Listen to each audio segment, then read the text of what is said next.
میں اس وقت بھیرم میں موجود ہوں اور میں خان صاحب کا جو راولپنڈی میں جلسہ تھا اس میں شرکت کے بعد لاہور جا رہا تھا. کل ہمارا صوبائی اسمبلی کا اجلاس بھی تھا، لیکن مجھے ابھی اطلاع ملی ہے کہ خان صاحب کے خلاف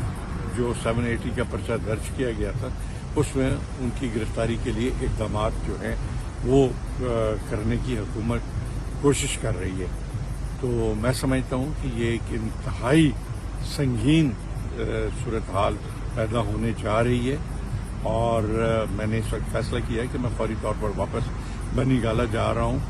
اور اس موقع پر میں ایک پیغام دینا چاہتا ہوں بالخصوص اسلام آباد میں جو اس وقت صاحب اقتدار لوگ ہیں ان کو کہ وہ قطعاً کسی طور بھی یہ غلطی نہ کریں، کیونکہ خان صاحب کی گرفتاری کوئی آسان بات نہیں ہے اور اس کا جو لیش بیک آنا ہے یا جو اس کا رد عمل ہونا ہے میں سمجھتا ہوں کہ وہ ان لوگوں کی سوچ سے بھی زیادہ ہے. سو اس لیے میں سمجھتا ہوں کہ اگر حکومت میں کوئی تھوڑا سا بھی سینس ہے یا کوئی معاملہ فہمی کی قوت ہے حکومت میں تو انہیں اس قسم کا فیصلہ نہیں کرنا چاہیے،